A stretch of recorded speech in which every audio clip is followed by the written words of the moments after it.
Hello everyone, in this screencast we will be covering some important information on ancient Rome. Please also take a look at pages 84 to 86 in your study guide to help you learn more about ancient Rome. So you can see here in this map we are taking a look at the Roman Empire at its greatest extent. So Rome, the city of Rome, is right here in Italy on the Italian peninsula. And so eventually, as you can see, the Roman Empire, the power of Rome, spread all across the Mediterranean and all the areas you can see here on this map. During this screencast, we're going to take a look at some of the political, social, cultural, and economic factors that allowed Rome to be so successful, and also some of the things that led to its eventual decline. So for political characteristics of ancient Rome, from 750 BCE until 508 BCE, Italy was made up of several different city-states. But then in 509 BCE, Rome gained its independence and created a republic. Now in a republic, there's no monarch, meaning there's no king or no queen. And what a republic means is that representatives make laws and decisions for the people. So in the United States, we do have a republic because we elect people to serve in the Senate and the Congress, and also a president or an executive to go and make the laws and decisions for the people. The people do not vote on every single decision or every single law, but our representatives go and make those decisions for us. That is a republic. However, in Rome, it was not a democracy in the sense that the average person didn't have the power to elect their representatives. The republic was made up, the government was made up of a senate, which was composed mainly of upper class people, which were called patricians, and they really had the power in that part of the government, which was called the Senate. There was a general assembly, which represented lower class people, which were known as plebeians. They were actually 90% of the population, so it was a very large percentage of the population, but this lower class group did not really have any power, and even those people in the General Assembly in the government didn't really have power to make decisions. It was all about the Senate, the upper class people making the decisions in the government. And there was also an executive, which is like a president, and there was actually two of these people, two consuls, which were chosen by the Senate to be the executives in the government.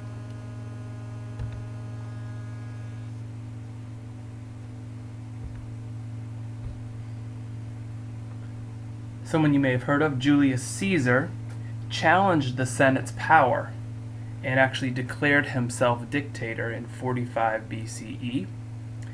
And he was eventually assassinated on the Ides of March, or on March 15th, 44 BCE.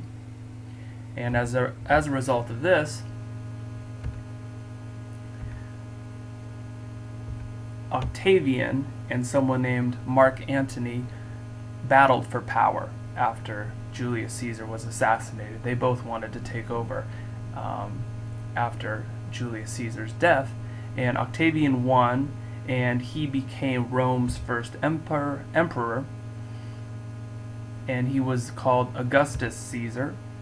And Augustus led from 31 BCE until 14 CE. And this established the Roman Empire with Augustus, or Augustus Caesar, in power. And there were many accomplishments under Augustus. He created a system that managed the large empire efficiently. As you saw in the first map we looked at, the Roman Empire took up quite a lot of land and quite a lot of area at its greatest extent. And so he was very effective and very good at coming up with a system to manage and control all that area. There were governors who ruled the provinces, who had more local control over things. There were officials who oversaw legal matters. Roads, aqueducts, and bridges were built. And there was also good control of the military under Augustus. So it was a well-run government, and this led to something called Pax Romana, which means Roman peace. And as a result of Augustus's reforms and the work he did that we mentioned on the previous slide, this peace and stability lasted from 31 BCE until 180 CE.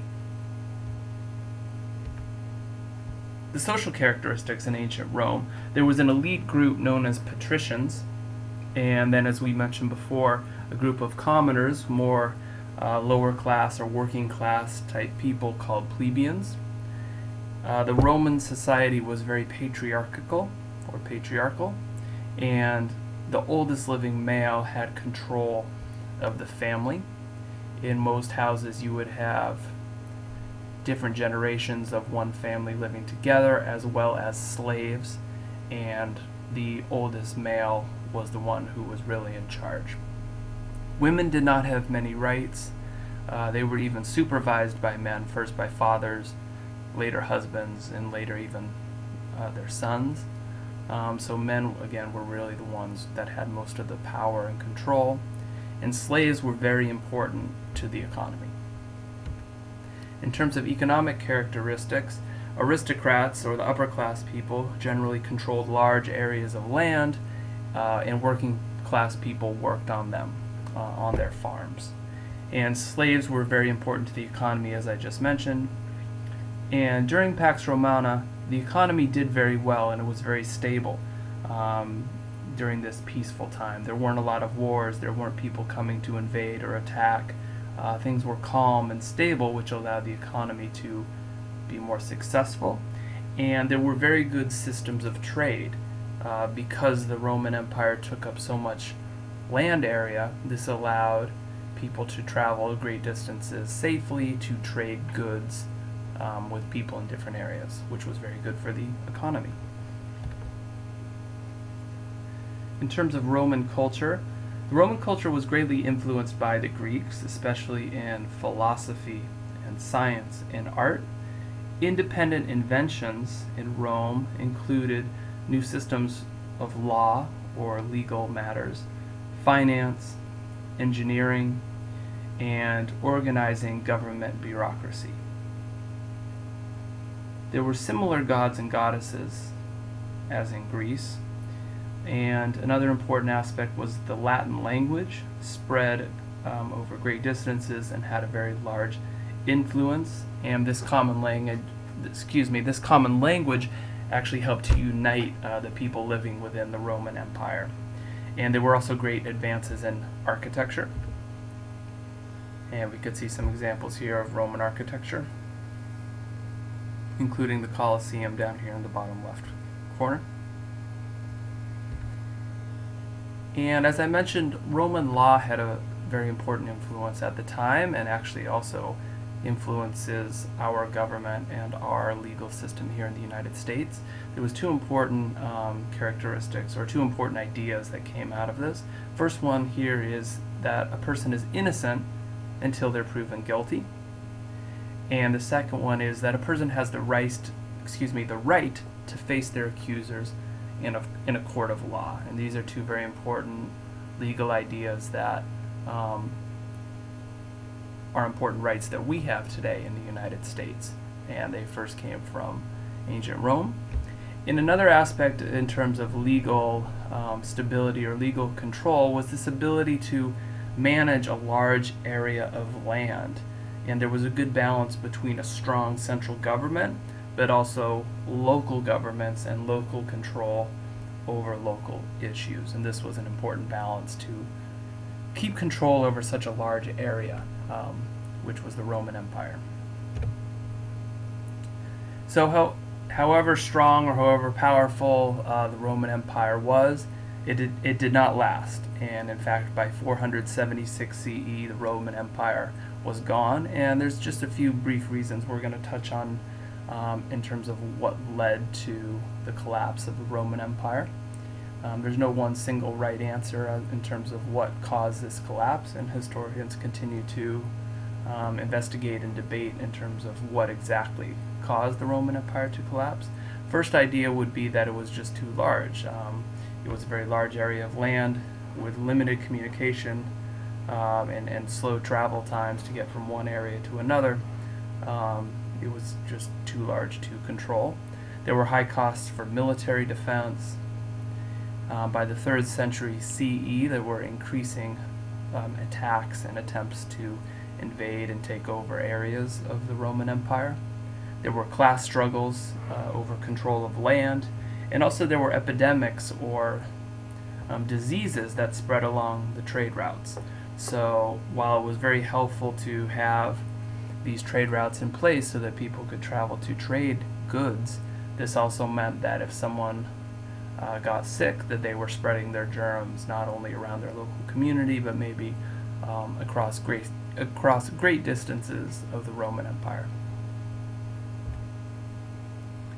And that's been our screencast, just covering some of the basic information you'll need to know on ancient Rome. Like I said, please check out the study guide section on ancient Rome in your study guide, and see Mr. Katarski or Mr. Cole if you have any questions.